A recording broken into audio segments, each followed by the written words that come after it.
here today with UK Special Envoy to Sudan and South Sudan, Mr. Chris Trott, Salmesma for the Sudanese Media Center. Thank you so much for joining us, Chris. Thank you, it's my pleasure. Let's begin about talking about the Sudan Strategic Dialogue. What does it entail and what has been achieved so far? Sudan's strategic dialogue for us is an important opportunity. Obviously, we have a very, very strong and historical link between our two countries, but our relationship had cooled, or at least had become quite complicated, and the Sudan Strategic Dialogue is an opportunity for us really to rebuild our relationship and to identify ways in which we can work together as partners and as a way to address the differences between us. So for me, what it's achieved so far is that it has enabled us to sit down on 3 occasions so far and talk about the things that we share in common and the differences between us, and share a common vision for the future of our relationship, which I think is very important. How do you find the cooperation with the government? I found I have an excellent relationship with the government. I'm very honoured. When I come here, I get to see the ministers and I get to see the Undersecretary in the Foreign Ministry, and obviously when I'm in London, I have a very good relationship with your ambassador in London. And in fact, I travel quite widely, and I try to see the Sudanese ambassador in whichever country I go to, and they're always very receptive. So last week, I was in China and I saw the Sudanese ambassador to China. 3 weeks ago I was in Tokyo and I saw the Sudanese ambassador to Japan. So I'm getting to know a wide range of your officials around the world, and we have an excellent relationship. There's so much effort put into providing aid and humanitarian assistance for the people affected by conflict in Sudan as well as South Sudan. It seems a lot of less effort put into political solutions. What do you say to that? I don't agree with you, actually. I mean, I don't dispute the fact that a lot of effort is put into delivering aid, and primarily focused on humanitarian assistance. But in the case of Sudan, we're looking at trying to do a bit more than just the humanitarian assistance, but trying to help people develop livelihoods and start to look at the issues around development. And so there is a lot of effort going into that, but actually there is also a lot of effort going into the political process, and particularly my role as Troika envoy involves me very much in working hand in hand with President Mbeki of the High Level Implementation Panel, or perhaps I've described that wrong. Perhaps I should say actually that I feel like I'm working for him in some ways, because he has the vision, he has brought the parties together. It's my role to kind of hold the parties to the commitments they've undertaken, and to try and find ways to overcome blockages in the peace process each time that they appear. So there's absolutely every commitment by the British government, and this is an essential part actually of our strategic dialogue. We're building this on the basis of the fact that the UK is committed to supporting Sudan and the Sudanese people in finding peace and ultimately then finding development. What are some of the blockages, like you mentioned, or challenges that you face? Well, I think some of the challenges seem to change, but I think one of the real difficulties we're finding at the moment is that the political parties, and particularly some of the opposition groups, are engaged in disputes amongst themselves, which makes it far harder to sit down at a negotiating table. So I'm particularly concerned at the moment about leadership challenges inside this SPLM North, and I've reached out to both the leaders of the two parties to try and encourage them, if not to put their differences aside, but to remain engaged in the peace process. Because the thing that I've heard very loud and very clear from every Sudanese I've met is that we want peace in our country. And that renews each time I hear that my commitment to try and get them to engage seriously in a peace process. Do you see that happening anytime soon? I have to say that I remain reasonably optimistic. I think Thabo Mbeki's plan is very good. I think that he has, with our assistance, been able to get most of the political parties, most of the armed opposition groups to sign up to it. And I think it sets out a clear process by which we can bring about peace with the cessation of hostilities. We can provide support to people all across the country through some humanitarian access agreements, and ultimately then the parties can sit down and talk about peace. But as they all say, they don't want to talk about peace while people are hungry or while people are at risk of being killed in conflict. So we need to go through this process. It's a very logical one, and I feel that we are quite close. If we can find a way of overcoming the split in the SPLMN, we're quite close to making some progress on that. And I think all of the international community, all of the friends of Sudan need to work in support of that process. So actually, you know, when I went to China and I went to Japan, I didn't go to talk to the Sudanese ambassador there, although I did so. I went to talk to other governments who are partners of Sudan's about the effort of the Troika in support of Thabo Mbeki, and to encourage them to, in the same way, to convey the messages of the importance of the peace process in their conversations. What about other peace efforts, such as the national dialogue that Sudan is having? Well, obviously the national dialogue was an important element of the discussion. And, you know, I first came to Sudan just before the national dialogue was concluded. And I was very pleased, because our concern is that if the national dialogue had been completely finished before the other opposition parties who were outside the country or the armed movements were able to engage in it, our concern was that they would then feel excluded and they would not then feel there was a political process that was worth engaging with. But the chair of the national dialogue assured me that, you know, this was the start of a discussion about the future political process in Sudan, and that's very important. And, you know, I've just come from meeting the Secretary General of the PCP, who talked about their approach to the conclusions of the national dialogue, and the fact that they want to build on that in order to ensure that there is agreement about the future political shape of Sudan. So we can say the UK is very much in support of the national dialogue efforts. I'm in support of all dialogue efforts because they have to be part of the peace process, and my commitment is to the peace process. So what I hope is that when Sudan call, and I saw the Imam this morning as well, when Sudan call come to sit at the table with the government and the armed opposition movements, they will use that as a basis for a discussion, but it can't be the only basis for a discussion. Okay. You've traveled quite a lot in Sudan. You've been to Darfur, no doubt. You will again go probably this week. What is your assessment about the humanitarian situation there as well as the political? Well, I think that this was something that was debated long and hard in New York recently with the renewal of the UNAMID mandate. And I think that what we have to recognise is that the humanitarian and the security situation in Darfur is changing. But that doesn't mean, I think, that the crisis or the conflict in Darfur has been resolved.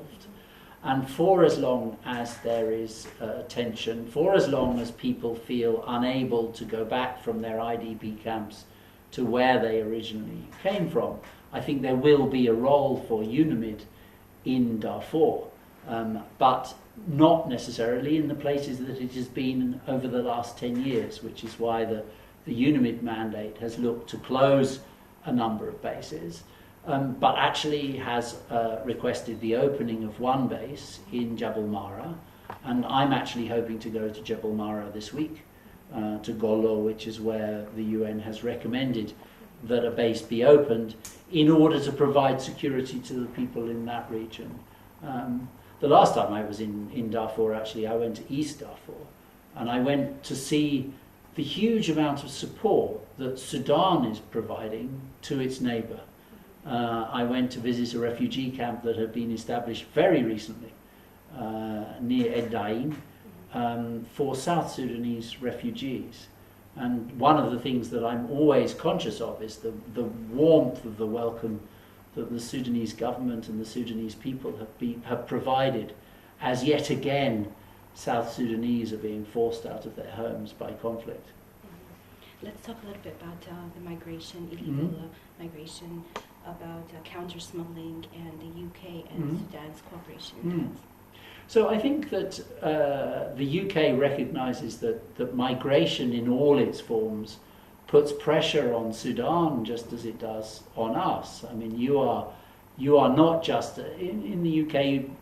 There are a number of Sudanese who have migrated from Sudan to the UK, but the Sudan is a source of migration, but is also a transit point for migration, and is also a destination for migrants who are coming from the neighbouring countries. And obviously the priority is to try and address the causes of the migration, to try and stop people from moving in the first place, because ultimately none of us want to leave our ancestral home. But if we can work in partnership with Sudan to manage the way in which people are moving across this country and moving out of the country, I think it's good for Sudan and it's good for Europe, and so a partnership is very important. And particularly, we have an obligation to try and stop criminal elements using migration as a way of making money, exploiting the people who are in their worst hour of need, and making money out of that. Can you be more specific in terms? What do you mean the cooperation? What is the partnership like right now? The partnership involves working in cooperation with law enforcement agencies. It involves sharing information about the way in which people are moving, and in fact, it's an important way of building a multinational cooperation agenda, because this isn't just the UK and Sudan. This is about the EU and Sudan, of which we're a part. And so there's a process called the Khartoum process, which I'm sure you know all about, which is actually not just about Sudan, but is about migration through East Africa. And like the issue of counter-terrorism, like the issue of climate change, these are things that don't respect national borders. And this is why, going back to your very first question about the strategic dialogue, this is why our relationship is so important, and why it's important we are talking to each other, because these issues, we need to address these issues, and we need to address them together. That's right. To what extent does the UK support the lifting of US sanctions from Sudan? Very much so. And we have said so publicly, and we have said so to the Sudan government, and we've said so to the US government. I mean, our message in July to both sides was that we would be very keen for them to continue to work together to ensure that the sanctions are lifted in October. I mean, obviously we recognise that there is a process behind this, because this is the first batch of sanctions, but we feel that the lifting of US sanctions would provide a boost to the Sudanese economy, and that would be good for everybody. So we are encouraging our American friends to remain engaged, and we're encouraging the Sudanese government also to remain engaged in the process. I'm sure there was some disappointment that the sanctions weren't lifted in July, but I think we have to recognise that the American decision-making process is quite complicated at the moment, and it was a new administration. The proposal had been made by the previous one, and they wanted to be confident and comfortable with the proposal before they lifted the sanctions. So I'm hoping that with the cooperation between the two countries, the sanctions will be lifted in October.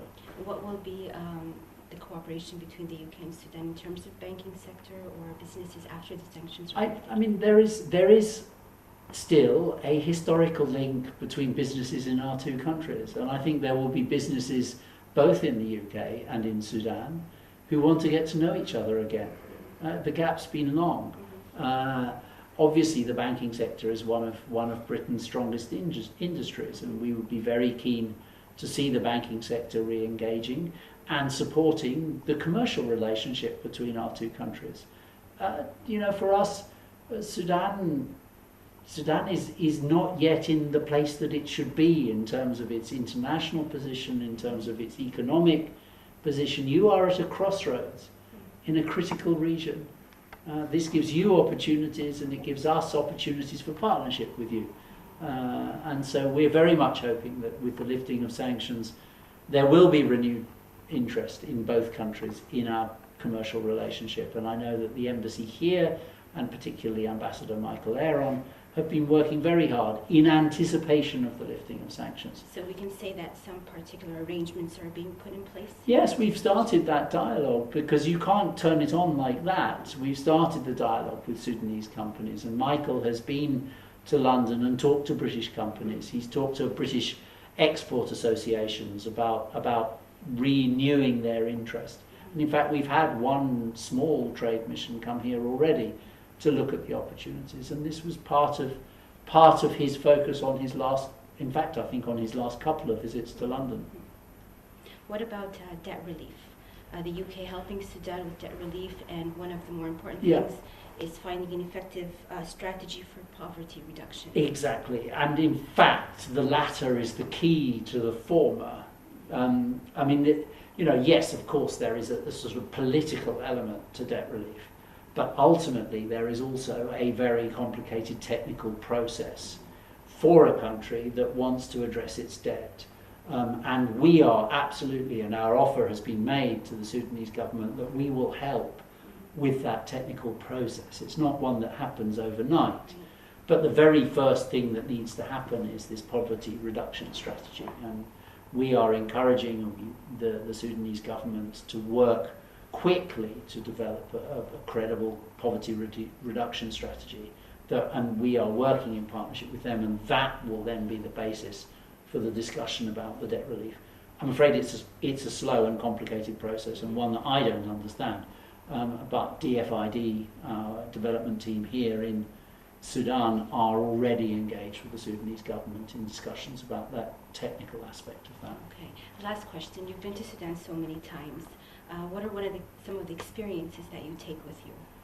Oh, well, I take with me the warmth of the people. I take with me the depth of the history. And I take with me a love of the Nile. I first came to Africa over 30 years ago to teach English, and I was based in El Mansoura in Egypt. And people told me there that if I drank from the Nile, I would always come back. I was a little reluctant to drink from the Nile in the Delta. I wasn't convinced I would survive or ever leave the Nile if I did so. But I took an opportunity of visiting the Aswan Dam to drink from the Nile.